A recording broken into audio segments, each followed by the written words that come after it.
వివరాలు చూద్దాం. ఆంధ్రప్రదేశ్లో ఓట్ల గల్లంతుపై గందరగోళం నెలకొంది. లక్షల్లో వచ్చిన ఫామ్ 7 దరఖాస్తులపై కేంద్ర ఎన్నికల సంఘం ఆరా తీసింది. అయితే ఓట్లను పూర్తిగా విచారణ చేసిన తర్వాతనే తీసేస్తున్నామని స్పష్టం చేస్తున్నారు. రాజకీయ పార్టీల ఆరోపణలపై ఆయన అసంతృప్తిని వ్యక్తం చేశారు. మరోవైపు ఏపీలో కొత్తగా చేరుస్తున్న ఓటర్లలో పెద్ద ఎత్తున తెలంగాణకు చెందిన వారు ఉన్నారన్న ఆరోపణలు వస్తున్నాయి. కృష్ణా జిల్లాలోని ఓ గ్రామంలో 50 తెలంగాణ వ్యక్తులకు ఓట్లు ఉన్నట్లుగా గుర్తించారు.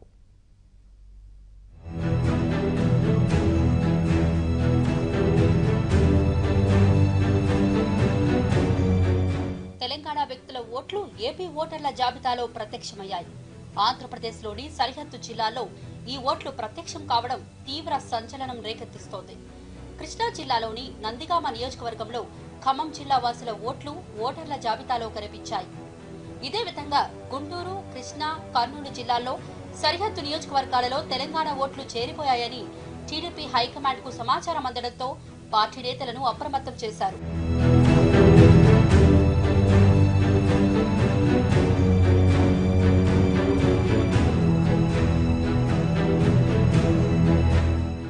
ఓటర్ల జాబితాలో అవకతవకలు ఒక్కొక్కటిగా బయటపడుతున్నాయి. ఫామ్ 7 దరఖాస్తులతో లక్షలాది ఓట్లు తొలగించేందుకు అక్రమంగా దరఖాస్తులు చేశారు. సహజంగా క్షేత్రస్థాయిలో అంతంత మాత్రంగానే పరిశీలన చేసే సిబ్బంది మెజారిటీ ఓట్లను తొలగిస్తూ ఉంటారు.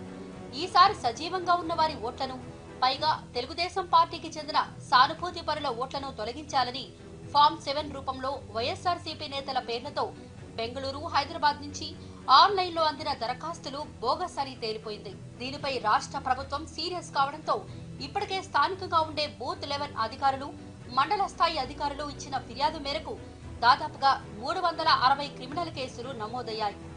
ఈ కేసుల దర్యాప్తు కూడా ప్రారంభమైంది.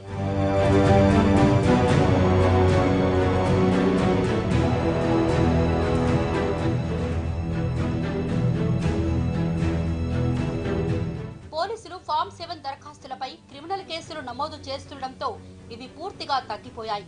రాష్ట్రంలో ఫామ్ 7 దరఖాస్తుల రగడపై కేంద్ర ఎన్నికల సంఘం కూడా ఆరా తీసింది. ఫామ్ 7 దరఖాస్తులలో అక్రమంగా చేసిన వారిలో ఎవరు ఎక్కువగా ఉన్నారని కూడా కేంద్ర ఎన్నికల కమిషన్ అడిగి తెలుసుకుంది. ఈ దరఖాస్తుల పరిశీలన మరో 4-5 రోజుల్లో పూర్తి చేయాలని రాష్ట్ర ఎన్నికల సంఘం నిర్ణయించింది. తొలి విడతగా 1,61,005 దరఖాస్తులను పరిశీలించిన ఎన్నికల సంఘం అందులో అసలైనవి 5,309గా తేల్చింది. మిగతావి దురుద్దేశపూర్వకంగా వచ్చిన ఫామ్ 7 దరఖాస్తులుగా గుర్తించింది. ఫామ్ 7 దరఖాస్తు చేసినంత మాత్రాన ఓట్లు తొలగించినట్లు కాదని, జనవరి 11వ తేదీ తర్వాత రాష్ట్రంలో ఒక్క ఓటు కూడా తొలగించలేదని ఏపీ సీఈఓ గోపాలకృష్ణ ద్వివేది గురువారం మీడియాతో చిట్చాట్ గా మాట్లాడుతూ చెప్పారు. రాజకీయ పార్టీలు కూడా ప్రజలను గందరగోళానికి గురిచేసే ప్రకటనలు జారీ చేయకూడదని విజ్ఞప్తి చేశారు. 18 ఏళ్లు నిండిన యువతలో ఎక్కువ మందికి ఓటు హక్కు లేదని గుర్తించామని ఆయన చెప్పారు. ఎన్నికల సంఘం వద్ద 8,76,000 ఫామ్ 7 దరఖాస్తులు ఉండగా వీటన్నింటినీ 45,000 మంది సిబ్బందితో నిరంతరంగా దరఖాస్తులను పరిశీలిస్తున్నారు.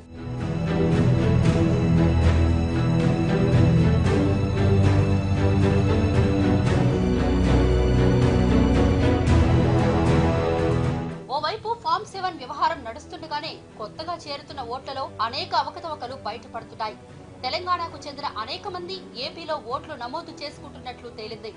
కృష్ణా జిల్లా నందిగామ నియోజకవర్గంలోని వీరులపాడు మండలం పెద్దాపురం గ్రామంలో తెలంగాణలోని ఖమ్మం జిల్లాకు చెందిన వారి ఓట్లు ప్రత్యక్షం కావడం సంచలనం రేకెత్తించింది.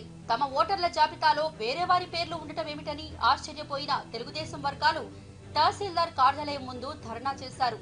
వారి ఓట్లు జాబితాలోకి ఎలా వచ్చాయో తెలియదని బూత్ లెవెల్ ఆఫీసర్లు చెప్పడంతో విచారణ ప్రారంభించారు. నా బూత్ లో కొత్తగా 4 ఓట్లు నమోదైనవి. వాటి గురించి నాకు ఎటువంటి సమాచారం నా దగ్గర లేదు. నాకు తెలియకుండానే ఆ ఓట్లు నా బూత్ లోకి రావడం జరిగింది. మరి మీరు దీనికి నాకు ఎటువంటి సంబంధం మీరు అడగలేదమ్మా? మీరు అధికారులను అడగలేదా? ఇట్లా చేశారు? అసలు మాకు ఆ ఓట్లు వచ్చిన సంగతి కూడా తెలియదండి. అసలు ఆ వచ్చిన సంగతి కూడా మాకు తెలియదు. అసలు మా సంగతాలు ఉన్నాయో లేవో కూడా మాకు అసలు తెలియదు. అవి ఎలా వచ్చినాయో కూడా మేము అసలు మాకు తెలియదు. ఇష్టం వచ్చా చూస్తేనే అవి మేము మా దగ్గరకు అయితే 2 నెలల నుంచి ఒక్కళ్ళు కూడా ఓటు పెట్టమని ఎవరు నా దగ్గరకు అయితే రాలేదు. మరి ఓట్లు ఎలా వచ్చినాయమ్మా? అది తెలియదండి. ఎలా వచ్చినాయి అనేది మాకు తెలియదు. మీరు అధికారుల దృష్టికి తీసుకెళ్లారా? చెప్పామండి. ఏమన్నారు? ఎంక్వైరీ చేశారు. చేస్తే ఏమన్నా అవి ఇంకేమన్నది అనేది మాకు తెలియదు. సరిహద్దు నియోజకవర్గాలన్నింటిలో పొరుగు రాష్ట్రానికి చెందిన ఓటర్లను చేర్చారని తెలుగుదేశం హైకమాండ్ కు సమాచారం అందింది. కృష్ణా జిల్లాలోని జగ్గయ్యపేట నియోజకవర్గంలోని సరిహద్దు గ్రామాలలో, నల్లగొండ జిల్లాకు చెందిన నందిగామ, తిరువూరు నియోజకవర్గాలలో, ఖమ్మం జిల్లాకు చెందిన ఓట్లను చేర్చారని కుప్పలు తెప్పలుగా ఫిర్యాదులందుతున్నాయి. అదేవిధంగా గుంటూరు, కర్నూలు జిల్లాల్లో, పశ్చిమ గోదావరి జిల్లాలోని చింతలపూడి నియోజకవర్గంలో ఇటువంటి ఓటర్ల చేర్పులు ఉండి ఉంటాయని అనుమానిస్తున్నారు. వీటిపై వెంటనే అప్రమత్తం కావాలని తెలుగుదేశం హైకమాండ్ ఆయా నియోజకవర్గాల ఎమ్మెల్యేలకు సమాచారం పంపింది. తెలంగాణలో 82 లక్షల ఓట్లు గల్లంతాయని చెప్పి ఇప్పుడు తెలుస్తుంది. అదే డైరెక్షన్లో మరి ఈవేళ రాష్ట్ర వ్యాప్తంగా సుమారు 100 నియోజకవర్గాల్లో కనీసం బూత్కి 50 చొప్పున తీసేస్తే ఒక్కొక్క నియోజకవర్గంలో 5,000 ఓట్లు తీసేస్తే మరి ఎన్నికలేని తారుమారు అయిపోవండి. 5,000 ఓట్లు తీసేస్తే 10,000 ఓట్లు మైనస్ అయిపోద్ది ఒక్కొక్క క్యాండిడేట్కి. మరి 10,000 ఓట్లు మైనస్ చేస్తే రిజల్ట్ తారుమారు అయిపోదు.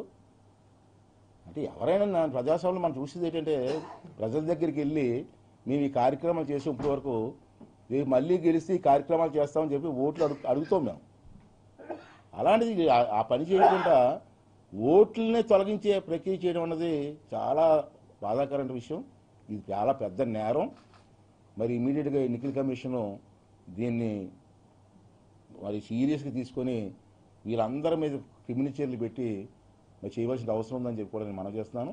అదే కాకుండా ఎన్నికల కమిషన్ ఎలాగా మేము ఇస్తున్నాం, అందరికీ ఇస్తున్నాం.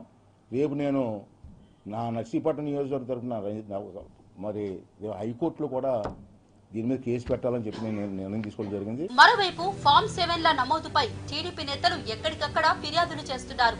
చివరి నిమిషంలో అయినా ఓటర్ల జాబితాలను తారుమారు చేస్తారన్న ఆందోళన వ్యక్తం చేస్తున్నారు. ఓవైపు నకిలీ ఫామ్ 7ల వ్యవహారం, మరోవైపు తెలంగాణ వ్యక్తుల్ని ఓటర్లుగా నమోదు చేయించడం వంటివి తెలుగుదేశం పార్టీ వర్గాలకు కూడా ఆందోళన కలిగిస్తున్నాయి. తన నియోజకవర్గంలో వేల సంఖ్యలో ఫామ్ 7లు వచ్చాయని ఈసీ అధికారికి మంత్రి అయ్యన్న ఫిర్యాదు చేశారు. మొత్తానికి ఈ ఓట్ల తొలగింపు వ్యవహారం ఎన్నికల వరకు వివాదాస్పదంగా ఉండే అవకాశం కనిపిస్తోంది.